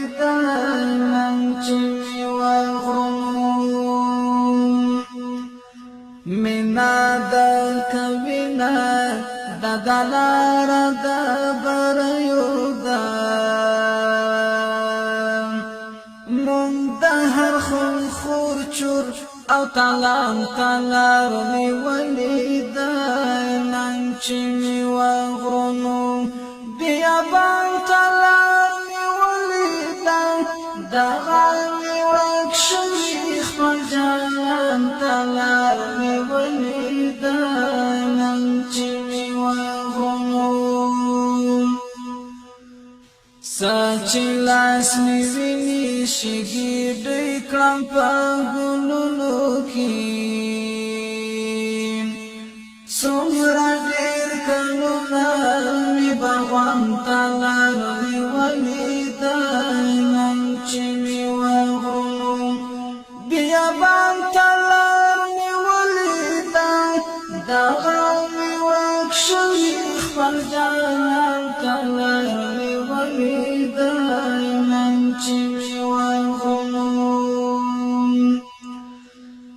نایما یوازی دا جذبو پا بادرگا کیم زکای زاہدہ نیم جہان تلار می ولیدا ننچی می وغرونو نایما یوازی دا جذبو پا بادرگا کیم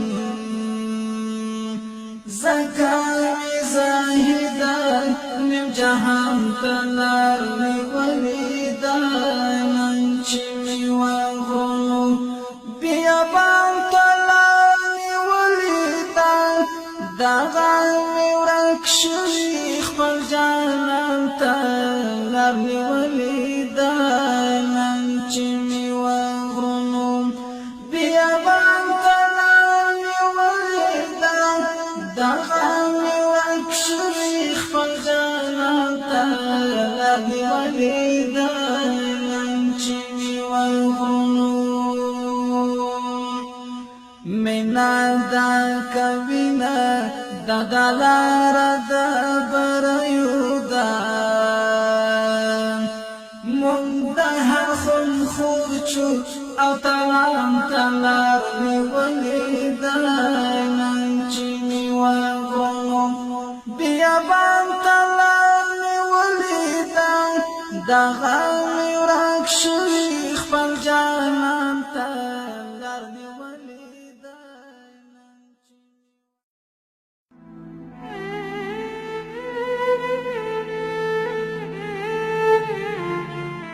د ژوند لار.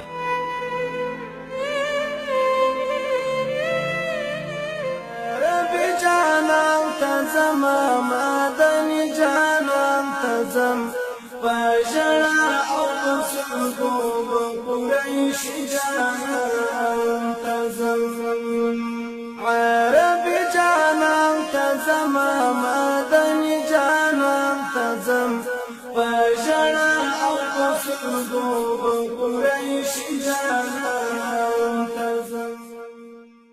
بسم الله الرحمن الرحيم.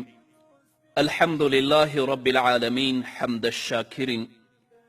الصلاة والسلام على سيد الأنبياء والمرسلين سيدنا ونبينا وشفيعنا ومولانا محمد وعلى آله وأصحابه الطيبين الطاهرين. قدرمنو اوریدونکو د ژوند د لارې د خپرونې مینوالو، السلام علیکم ورحمة الله وبرکاته.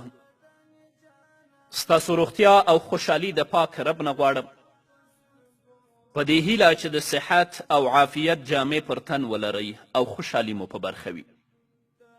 دا دی زه محمد یاسین فهیم د ژوند د لارې د خپرونې په وړاندې کولو کې ستاسو په خدمت کې یم. زموږ د نن ورځې د خپرونې موضوع بیا هم د ژوند کولو زرین اصول. درنو اوریدونکو، د ژوندانه د زرینو اصولو څخه یو اصل دا دی چې ته به په خپل ژوند کې ریښتونی د کذب او د دروغو نه به ځان ساتي. دا ډیره بده خبره ده چې ته یو چاته دروغ ووایي، او له دې هم بده خبره دا ده چې په دروغو کې ونیول شي.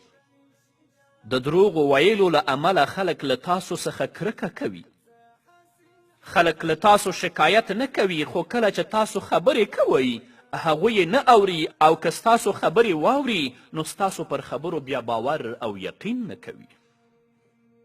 لنډه دا چې درنو اوریدونکو، دروغ لویه بلا ده، او د دروغجن انسان په خبرو څوک غوږ نه خوځوي، یا یې نه اوري، کې واوري په هغو باندې بیا باور او یقین نه کوي. د مسند احمد حدیث ده، پیغمبر علیه الصلاة والسلام فرمایی یتبع المؤمن علی الخلال كلها الا الخیانة والکذب. رسول الله صلی الله علیه وسلم فرمایی هر شی د مؤمن د مزاج او د طبیعت یوه برخه جوړیدی شي پرته له خیانت او د دروغو څخه. چې مسلمان وي هغه به دروغ نه وایي، چې مسلمان وي هغه به خیانت نه کوي. نو که د چا د مزاج یوه برخه خیانت ګرځېدلی وي، که د چا د مزاج یوه برخه دروغ ګرځېدلی وي، هغه دې په دې پوه شي چې هغه کامل مؤمن او کامل مسلمان نه دی. همدارنګه امام مالک رحمه الله په موطا کې د نبی کریم صلی الله علیه وسلم یو حدیث را نقل کړی، فرمای چې د بشریت د ستر لارښود محمد رسول الله صلی الله علیه وسلم څخه پوښتنه وشوه، ای د الله رسوله آیا مؤمن بزدله کیدی شي؟ رسول الله صلی الله علیه وسلم ځواب ورکه هو. بیا د نبی کریم صلی الله علیه وسلم نه پوښتنه وشوه، آیا مؤمن بخیله کیدی شي؟ رسول الله صلی الله علیه وسلم ځواب ورکه هو. بیا ترې پوښتنه وشوه، ای د الله رسوله آیا مؤمن دروغجن کیدی شي؟ نو محمد رسول الله صلی الله علیه وسلم ځواب ورکه، نه، مؤمن دروغجن نشي کیدی. که ته دروغ وایي او دروغ دې د خپل د مزاج او د ژوند یوه برخه ګرځولې وي، ته په دې باندې پوه شه چې ته کامل مؤمن نه یې. کامل مؤمن صادق وي، کامل مؤمن رښتینی وي، کامل مؤمن کله هم دروغجن نشي کیدلی. همدارنګه د ابو داود حدیث دی، عبدالله بن عامر رضی الله تعالی عنه وایي یوه ورځ نبی کریم صلی الله علیه وسلم من کره ناست و. زما مور ما ته غږ که دلته راشه یو څه در کوم. نو نبی کریم صلی الله علیه وسلم زما د مور نه پوښتنه وکړه، تا ورته څه ورکول غوښتل؟ زما مور نبی کریم صلی الله علیه وسلم ته وفرمیل کجوره او خرما مې ورکوله. بیا رسول الله صلی الله علیه وسلم وفرمیل که کوم شی دې نه وای ورکړی نو یو دروغ به درپسې لیکل شوي وی. ډیری پلرونه دي چې همداسې خپل ماشومان دوکه کوي، ډیری مندې دي چې همداسې خپل ماشومان دوکه کوي، او ځینې خو لا داسې چې میلمه د کور شاته راشي دروازه ورته وډبوي، که بچی راشي ورته وایي چې فلانی دی وای ورته ووایه چې هغه په کور کې نشته، چې دا دروغ نه دي نو څه دي؟ ماشومان خو پرېږده چې نن ورځ موږ په خپلو چلونو او په خپلو دوکو او په خپلو فریبونو باندې مشران او غټان خلک دوکه کوو، د الله حضور ته به درېږو. الله رب العزت به د دې دروغو پوښتنه زموږ نه کوي چې دا د څه لپاره چا چې دروغ ویلی خو کامل مؤمن نه و. که نبی کریم صلی الله علیه وسلم به پوه شو چې چا دروغ ویلی دي نو نبی کریم صلی الله علیه وسلم به ترې مخ ګرځوه. خو بدبختانه ډیر داسې خلک شته دی چې هغوی لافو ته او پټاقو ته شروع کړي وي د خلکو خوشحالي او په خلکو د ځان لوړولو لپاره د دروغو کارنامې بیانوي. دروغجنې قیسې په مثالونو کې وړاندې کوي، په دروغو د داسې شیانو د ملکیت دعوا کوي چې له ده سره نه وي، بس د خیال د پلاوونو یوه دنیا یې جوړه کړې وي، خلک او ځان پرې غولوي.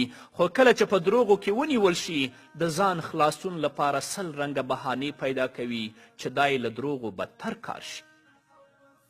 امام زهري رحمه الله د وخت د پادشاه په وړاندې د یو مسئلې په اړه ګواهي او شاهدي ورکړه. پادشاه امام زهري رحمه الله ته وفرمیل ته دروغ وایي. کله چې پادشاه دا خبره وکړه امام زهري رحمه الله له غصې نه سور شه او په لوړ غږ یې ویلې اعوذ بالله زه دروغ وایم په داسې حال کې چې دروغ حرام دي نو زه څنګه دروغ ویلی شم. اوس خو ته محکمو تر مخه د دروغو شاهدان ولاړ دي چې د پیسو په مقابل کې د دروغو ګواهي ورکوي، د پیسو په مقابل کې قسمونه خوري، الله ته به ورځئ الله به درنه پوښتنه نه کوي. نو د ژوندانه د زرینو اصولو څخه یو اصل دا دی چې ته به رښتینی یې، ته به صادق یې، د دروغو د دوکې او له چل څخه به ځان ساتي.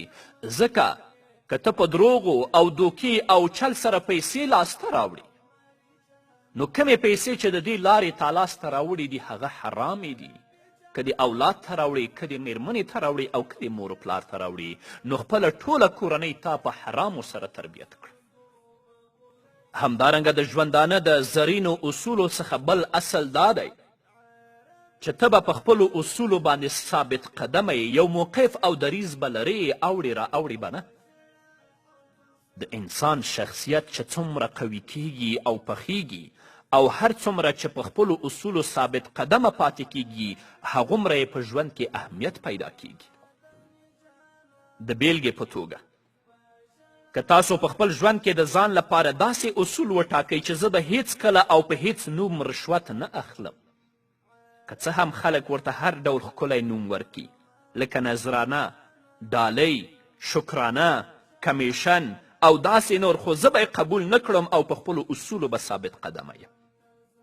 همدارنګه که ښځه د ځان لپاره دا اصول غوره کړي چې زه به خپل خاوند ته هیڅ کله دروغ نه وایم، که څه هم خلک راته دروغ ویل په ښکلې جامه کې تاو کړي او یا هم راته داسې ووایي چې دا دروغ لږ او واړه دي ویې وایه باک یې نشته، حالات همدغسې دي چې دروغ ونه وایي چاره دې نشته، نو په کار ده چې دغه میرمن په خپلو اصولو ولاړه پاتې شي. که داسې وکړل نو ژوند به یې ښه او ښکلی وي. او کومه میرمن چې خپل خاوند ته دروغ وایي او خپل خاوند ته هر وخت دوکې ورکوي هغه ښځه ژوند نه لري، هغه خاوند ژوند نه لري، هغوی د ژوند نه خوند نه دی اخیستی، همیش به د دوی په کورنۍ کې تاوتریخوالی، شخړې او جنګونه وي. همدارنګه د مسلمان انسان لپاره دغه اصول غوره کول هم لازمي دي چې هغه له ناجایزه اشیاو سره تعلق ونه ساتي لکه شراب، چرس، تریاک او داسې نور مخدره توکي. که څه هم همدغه مسلمان د شرابیانو، د چرسیانو او د هیرونیانو په مجلس کې گیر راشي، ده ته پکار ده چې په خپلو اصولو کلک پاتې شي او له خپلې خبرې وانه وړي. که داسې وکړل یعنې په خپلو اصولو باندې ټینګ پاتې شه نو د ژوند په ټولو چارو کې به دا بریالی وي. که څه هم د ده ملګري او د ده دوستان دا د تنقید نشانه جوړه کړي او بیا ځلې پرې تنقیدونه وکړي، د نه سړیتوب پیغورونه ورکړي تر څو یې شرابو او چرسو څکلو ته وهڅوي، خو ده ته پکار ده چې له خپلو اصولو انحراف ونه کړي او دی باید په خپلو دننیو احساساتو باوري وي چې زه له یوې مضبوطې کړنې سره مخ یم. د ستونزو او د کړاوونو پر وخت ډیری وخت داسې کیږي چې همدغه سخت مزاجه ملګري ته نور ملګري او دوستان خپلې ذاتي ستونزې او کړاوونه د حل لپاره راوړي. بیا دوی ته د خپل دغه ملګري د طبیعت او اصولو سمه اندازه لګي او پوهیږي چې د دوی دغه ملګری ولې پر خپلو اصولو دومره کلک ولاړ. په اصولو باندې د قایم پاتې کېدو اصول د کوم خاص جنس پورې خاص نه دي. خویندې او ورونه کولی شي چې یو ډول دریز او اصول غوره کړي او په همغې د تل لپاره ولاړ پاتې شي. د همدغو اصولو له امله به ډیر ژر خلک د دوی خبرو ته غاړه کیدي او د دوی په خبرو به عمل وکړي. کله چې په عربو کې د اسلام لمنه ورځ تر بلې پراخېده او خلک د اسلام په دین مشرفه کېدل، نو ډله خلک د اسلام منلو لپاره د محمد رسول الله صلی الله علیه وسلم خواته راتلل او د اسلام په مقدس دین باندې به مشرف کېدل. د خلکو په دغو ډلو کې د بنو ثقیف قبیلې څخه هم یوه ډله خلک راغلل او د محمد رسول الله صلی الله علیه وسلم په خدمت کې حاضر شول. رسول الله صلی الله علیه وسلم دوی ته وویلې تاسو په جماعت کې پاتې شئ. د نبی کریم صلی الله علیه وسلم مطلب دا و چې دوی ته قرآن کریم واوروي. کله چې دوی د نبی کریم صلی الله علیه وسلم څخه د سود، زنا او شرابو په اړه پوښتنه وکړه، نو نبی کریم صلی الله علیه وسلم ورته وفرمایل دا هر څه حرام دي. دوی ته د ربه په نوم یو بت له پلرونو او نیکونو څخه د عبادت او تعظیم لپاره په میراث کې پاتې و چې دوی ورته د طاغیه لقب ورکړی و. دوی د خپل همدغه بت ډیرې کیسې او کارنامې له ځان سره لیکلې وې او خوندي یې ساتلې وې. نو دوی د ربه په اړه له نبی کریم صلی الله علیه وسلم څخه پوښتنه وکړه چې له ده سره څه وکړو. نبی کریم صلی الله علیه وسلم ورته په ځواب کې وویلې هغه خراب کړئ، ټوټه ټوټه یې کړئ. دوی وویلې دا ناشونی کار دی. که چیرې زموږ بت ته معلومات وشه چې ته د هغه د لمنځه وړلو پلان لرې نو هغه به تا او ستا کورنۍ له منځه ویسي. دا دي جاهلان. دا اوس وخت کې قبر پرستان او پیر پرستان هم په همدغه عقیده دي. امیر المؤمنین عمر رضی الله تعالی عنه چې په دغه ځای کې موجود و، د دوی په خبرو یې ډیر تعجب وکړ چې دوی د یو بت له مسمار کولو نه ویره لري. ویې ویل ای د ثقیف خلکو تاسو څومره جاهل یاست. ستاسو بت یوه ډبره ده چې نه څه ګټه رسولی شي او نه څه تاوان. د عمر رضی الله تعالی عنه په خبره هغوی ته غصه ورغله او ویې ویلې ای د خطاب زویه موږ تا ته نه یو راغلي. دې خبرې سره امیر المؤمنین عمر رضی الله تعالی عنه غلی شو. راغلو کسانو نبی کریم صلی الله علیه وسلم ته وفرمیل زموږ شرط دا دی چې ته تاغیه یعنې زموږ بت د 3 کالو لپاره روغ پرېږدې، بیا دې که خوښه وي نو ورانې کړه. رسول الله صلی الله علیه وسلم فکر وکړ چې دوی یوه داسې معامله کول غواړي چې هغه د مسلمانانو د توحید د عقیدې او د اسلامي دین اصل اصول دي. دوی که ایمان راوړي نو د بت سره اړیکه لرل پکې څه معنا لري؟ نو نبی کریم صلی الله علیه وسلم ځواب ورکړ نه، دا کار نشي کیدی. اوس چې دوی بیا څه نبی کریم صلی الله علیه وسلم ته وایي دا به واورو، خو د یوې دمې نه وروسته.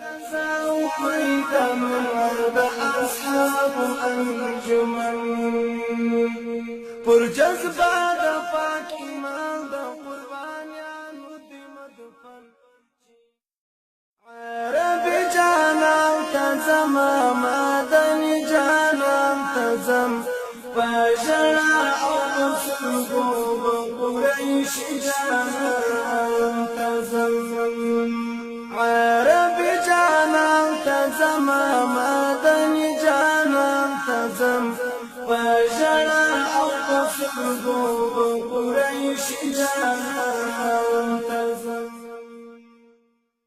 قدرمنو اوریدونکو بیا هم زموږ سلامونه ومنئ.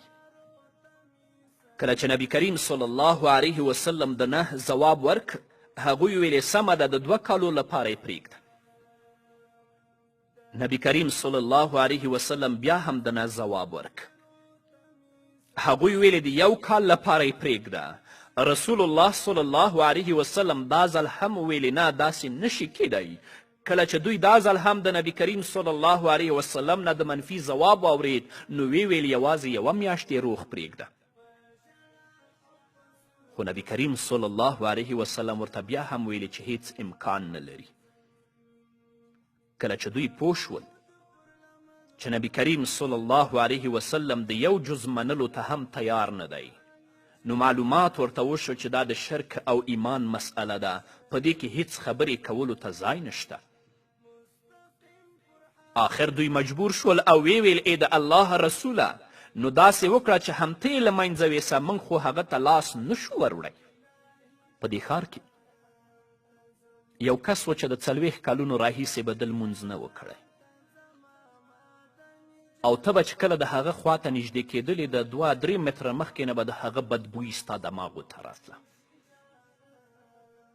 هغه د یو جومات په خوا کې ناست و، نو ما ورپسې سوټۍ راواخیسته، د هغه ځای نه مې شړه چې پلیته دا ستا ځای نه دی.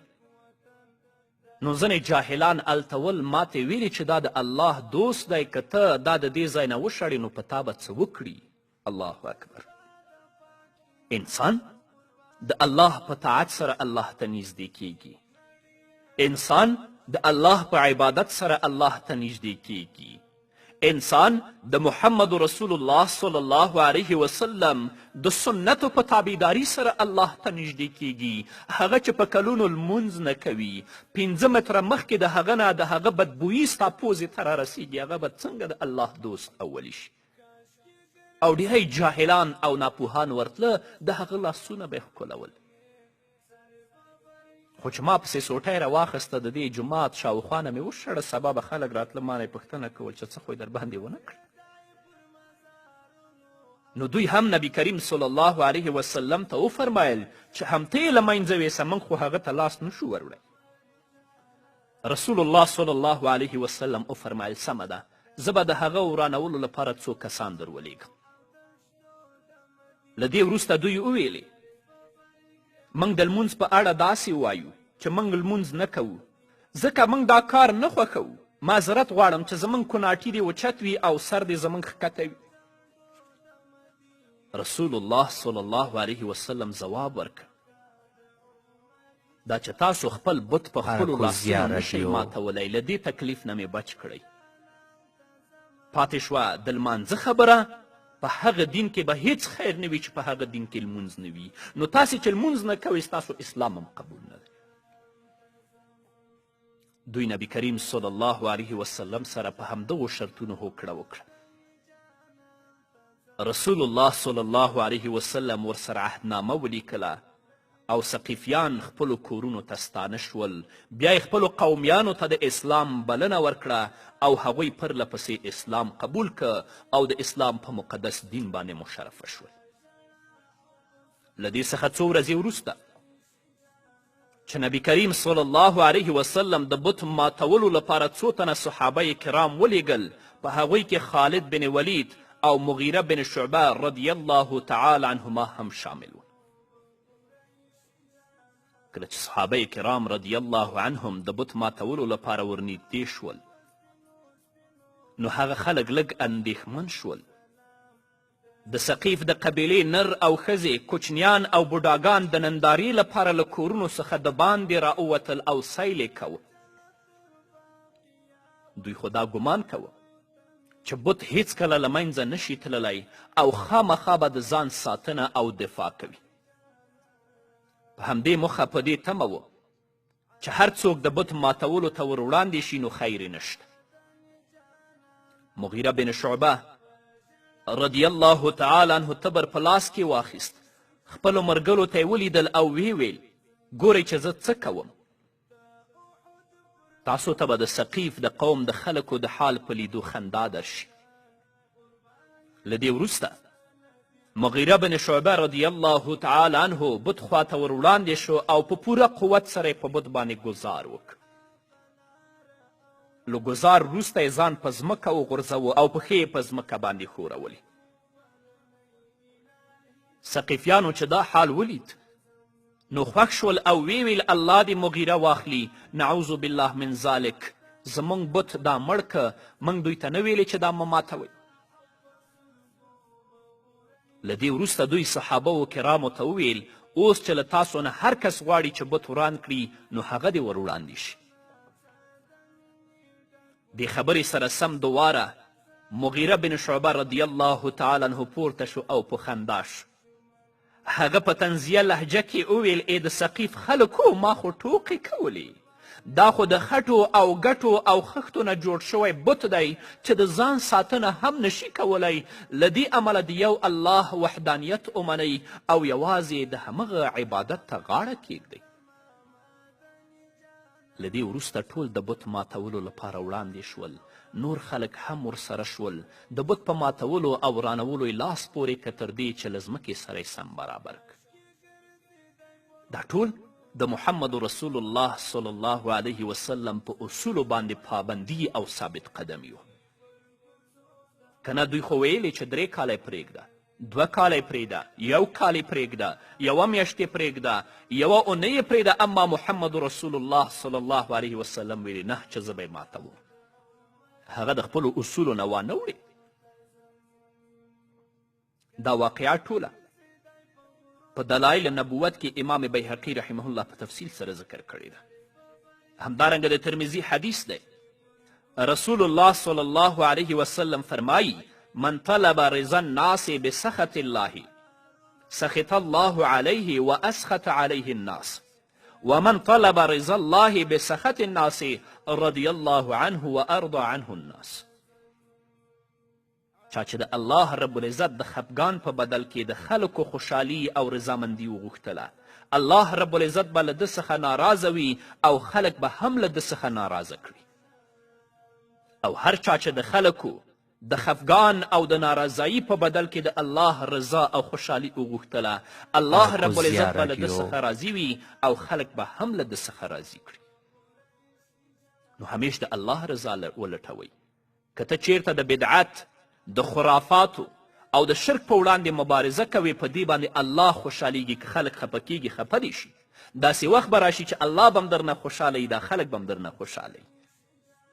او که ته وایې چې زه د بدعات، د شرک او د خرافاتو په وړاندې مبارزه نه کوم د دې لپاره چې خلک خفه کیږي، که الله خفه کیږي خفه دې شي.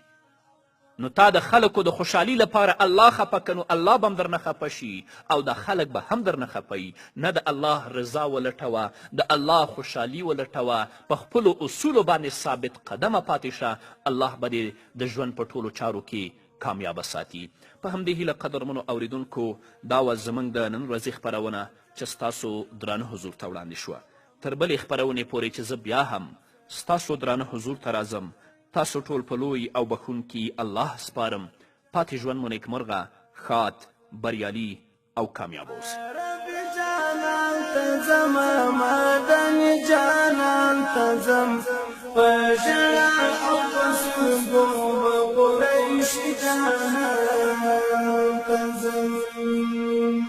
دا احد پر لمن اوسی دا اسلام دا دین گلال قربان چې فلدین تسبیح شهیدان مستقیم پر حق لار اولار پر خپل ایمان چې فلاسف بلنی الهی جانان تزم عربی جانان تزم مدنی جانان تزم بشرا أقصد بقريش جانان تزم سحسن حسن دشتنا تدمني دكوة دا غزا وقيدا من دا أصحاب أنجمن پر جذبه د پاک ایمان د